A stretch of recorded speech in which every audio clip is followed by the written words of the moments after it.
Selamat berjumpa kembali dengan saya Sukirman.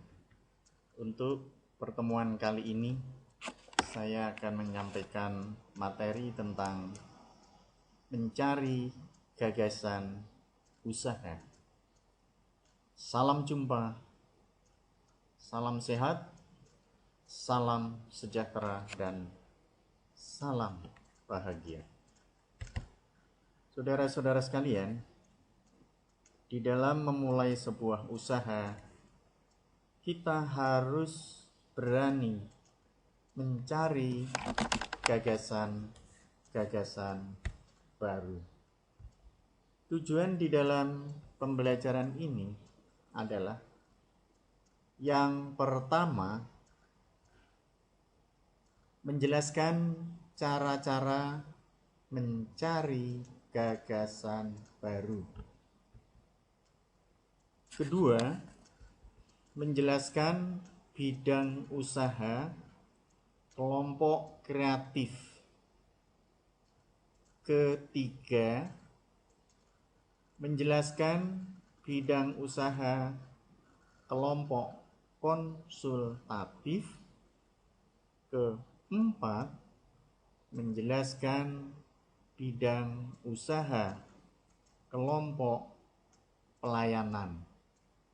Kelima, menjelaskan bidang usaha kelompok analitis. Dan ketujuh, menjelaskan ide usaha dari imitasi. Game kreasi kata. Inti permainan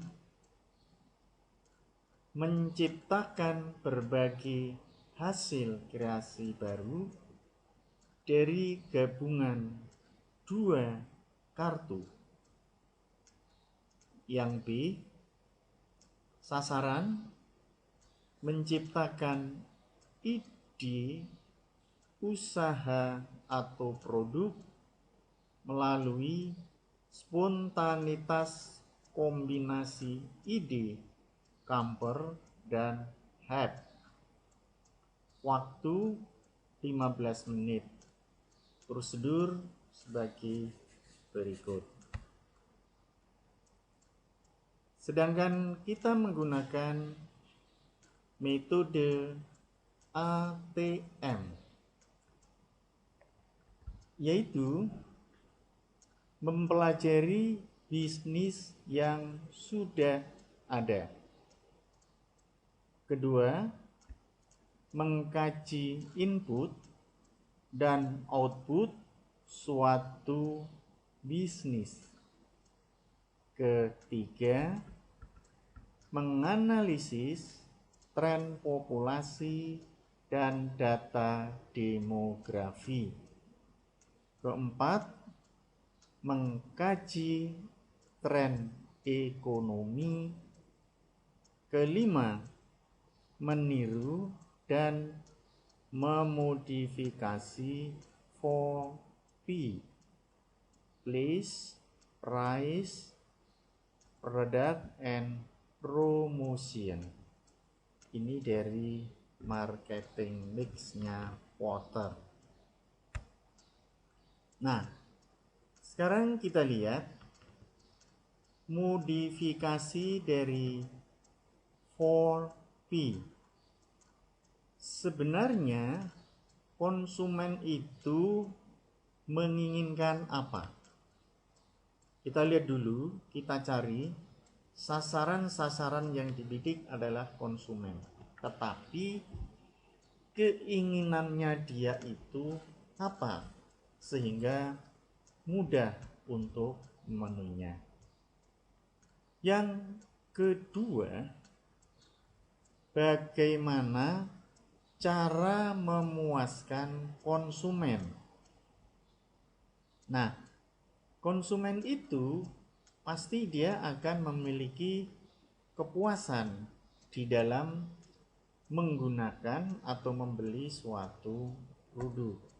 Oleh sebab itu, harus kita pelajari, kita selidiki bagaimana caranya agar konsumen itu terpuaskan. Sedangkan yang ketiga, apakah cara yang terbaik untuk memuaskan konsumen? Nah, kita cari jalan keluar yang terbaik agar konsumen itu terpuaskan. Artinya, pada posisi yang seperti apa sehingga konsumen itu menjadi puas. Perhatikan gambar berikut ini. Konsumen yang memiliki masalah atau keinginan dalam 4P, dia pasti akan bertanya-tanya dan akan mencari sesuatu yang terbaik buat dirinya. Kemudian,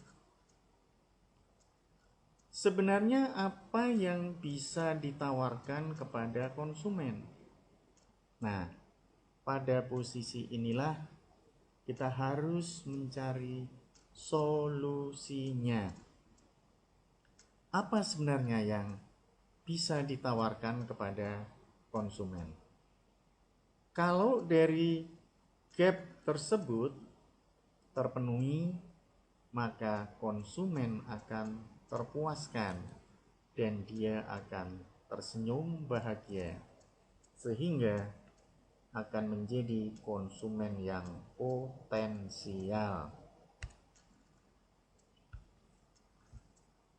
Analisis dimensi, kalau kita menggunakan tinta, pasti akan mencari yang cepat kering.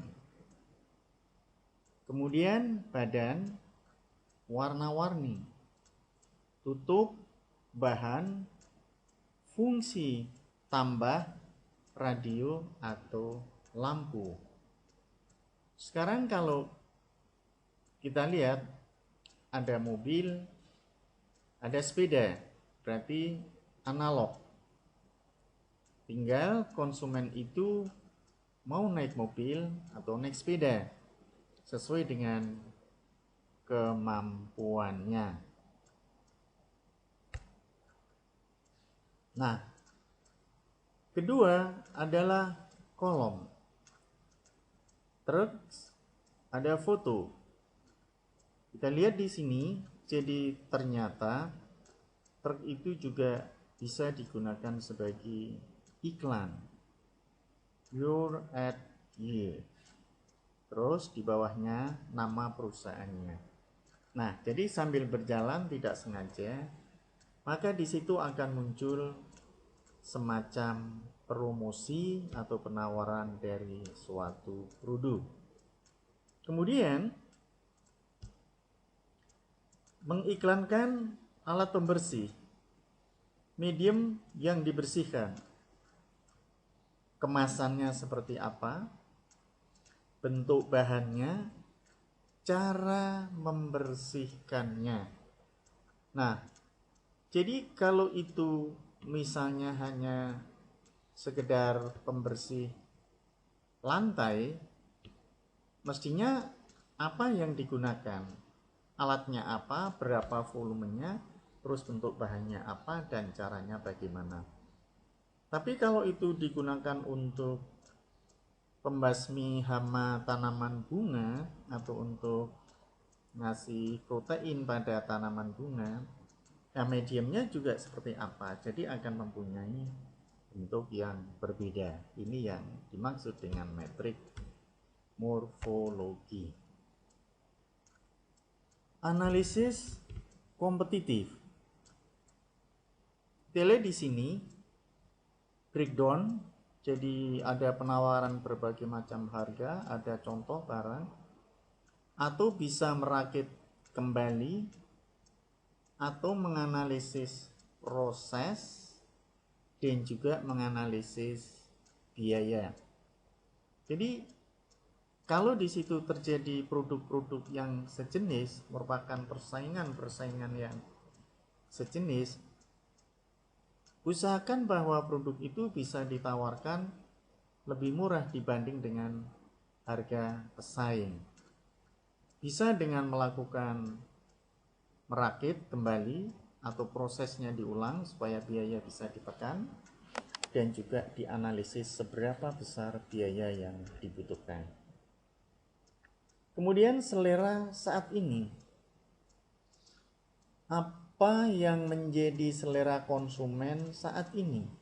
Maka diperlukan adanya inovasi. Kemudian kenyamanan, suasana yang nyaman, dan juga kemasan yang menarik. Nah, ini adalah beberapa analisis kompetitif yang bisa ditawarkan kepada konsumen untuk memenuhi kepuasan konsumen. Inovasi, kita lihat yang semula truk dengan logo You're at Here, kemudian ada Hollywoodnya. Sekarang kita buat bahwa truk itu bisa mengangkut berbagai macam, dimodifikasi, bahkan bisa saja truk itu di dalam truk untuk memuat berbagai macam fasilitas sehingga bisa memudahkan untuk sekali memproduksi apa yang dibutuhkan oleh konsumen. Perlu diingat, sesuaikan pilihan bisnis dengan karakter, bakat, keterampilan, dan hobi saudara sekalian. Nah, ini ada semacam kuesioner. Buatlah sebuah kuadran seperti yang kita lihat di situ. Produksi, introvert, kemudian dominasi, pengarahan, ekstrovert, distribusi, dedikasi, pelayanan. Kuadran 1 adalah kreatif, kuadran 2 konsultatif, kuadran 3 adalah servis, dan kuadran 4 analitis. Nah, kita akan terletak pada posisi yang mana? Kalau kita kreatif tapi tidak ada konsultatif, berarti kita hanya mendominasi pada posisi pengarahan aja, distribusinya tidak ada, dan seterusnya. Nah, sekarang kita lihat di sini, berada di kuadran kepribadian manakah Anda? Artinya posisi saat ini saudara-saudara itu ada pada posisi yang mana di antara keempat kuadran tadi? Apa jenis usaha yang cocok untuk kepribadian Anda? Bisa dianalisis berdasarkan dari kuadran tadi 1 sampai 4. Maka usaha yang paling cocok buat kepribadian Anda itu apa? Kita lihat di sini hubungan antara kreativitas, ide, dan peluang. Jadi, apabila saudara-saudara itu punya kreativitas, pasti di situ muncul ide. Dan setelah Anda punya ide, maka Anda akan muncul peluang. Nah, tinggal peluang ini mau dilaksanakan atau tidak.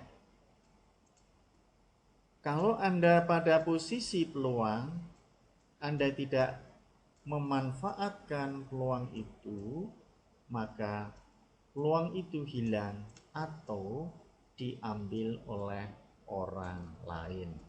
Nah, ini jadi kreativitas Anda itu tertutup, sehingga tidak muncul menjadi peluang. Nah, ada beberapa contoh yang gagal untuk menjadi peluang. Sebuah ide tapi tidak muncul menjadi peluang. Contohnya adalah Japan Invention and Useful Niche. Ini sebuah inovasi tapi yang gagal untuk menjadi peluang. Ada 4 cara untuk menilai apakah sebuah ide merupakan peluang yang baik. Yang pertama adalah pasar. Artinya, membutuhkan apa tidak pasar itu.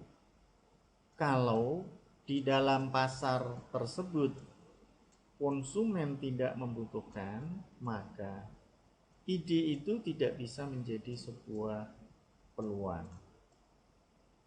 Yang kedua, potensi pertumbuhan pasar.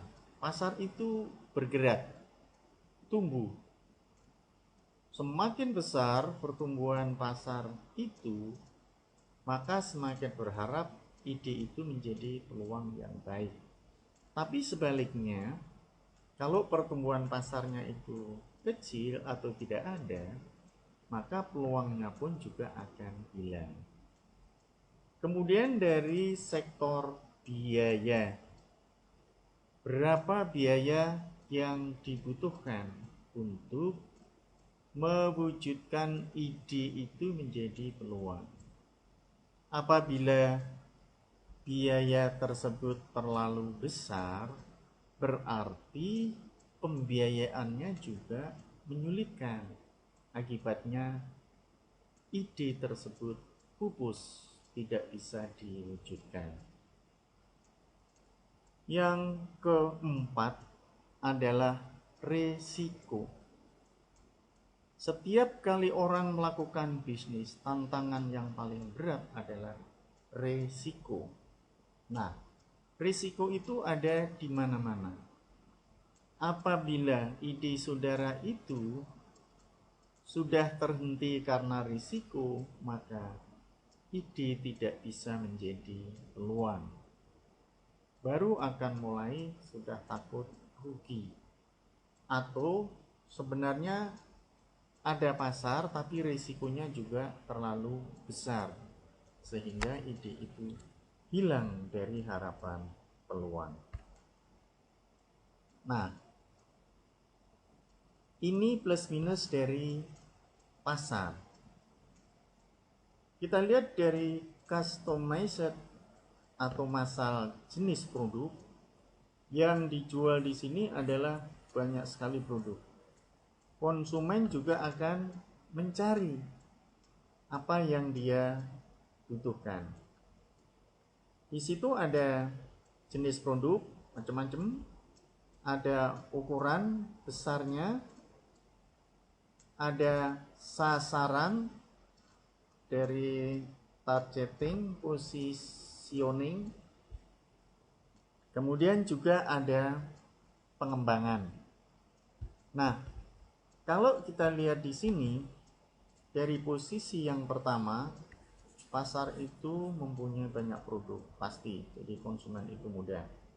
Ukuran juga terpenuhi. Dari sasarannya juga bisa, dan pengembangan kita lihat pada situasi itu. Kalau ini saudara-saudara perhatikan kan semacam PKL ya, yang ada di pinggir jalan, apakah di pasar Kliwon atau di daerah, kalau di Solo ya pasar Klewer dan sebagainya. Kalau Jogja ada Beringharjo yang pinggir-pinggir jalan banyak orang jualan kayak gini. Dari sisi ekonomi, plus minusnya adalah margin cukup, tahan lama. Nah, memang kalau kita jualan sepeda motor ini tahan lama. Kemudian marginnya juga cukup. Tapi permasalahan juga tetap ada, sehingga siapapun yang melakukan itu tetap melihat kondisi-kondisi yang harus dipertimbangkan. Risiko persaingan cukup ketat atau tidak. Kalau di situ banyak persaingan, walaupun kita sudah menyediakan apa yang dibutuhkan konsumen, maka kita pun juga akan kesulitan menjual produk itu. Kemudian sulit atau mudah untuk ditiru. Kalau sulit, bisa jadi kita menjadi pemenang dalam persaingan. Tapi kalau mudah, ya itu risikonya. Bisa jadi barang kita menjadi tidak laku karena mudah ditiru oleh produsen-produsen lainnya. Nah, kalau kita lakukan sebuah penilaian, format checklist potensi peluang suatu ide, kita akan bisa menentukan bahwa produk kita itu atau ide kita itu bisa nggak berubah menjadi sebuah peluang. Nah, sekarang kita lihat ini. Tip praktis. Carilah ide bisnis dengan sering menghadiri pameran perdagangan dan investasi. Nah, jadi kalau ada pameran-pameran, silakan saudara hadir. Tidak perlu membeli, tapi melihat dulu apa yang ditawarkan di pasar itu. Mulai dari barang yang paling sederhana atau paling murah sampai barang yang paling bagus atau paling mahal. Kedua, mempelajari keahlian tenaga kerja lokal. Kemampuan-kemampuan individu dari keahlian masing-masing tenaga kerja lokal itu apa? Artinya, apabila nanti kita mencari tenaga kerja, di situ sudah terpenuhi sehingga tidak perlu mencari tenaga kerja dari luar daerah. Yang ketiga, investigasi material lokal dan sumber daya lain. Artinya di sini kita carikan material-material lokal yang bisa dimanfaatkan di dalam menentukan sumber daya tersebut. Mengkaji peluang substitusi produk impor. Adakah bahan pengganti dari produk impor sehingga biaya untuk pembelian produk impor tidak terlalu mahal. Nah, dari Alexander Graham Bell, ketika suatu pintu tertutup, maka pintu lain terbuka.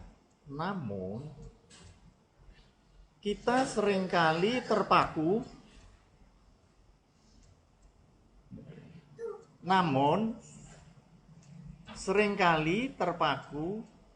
menyesali pintu yang tertutup itu hingga tak bisa melihat pintu lain yang terbuka bagi kita.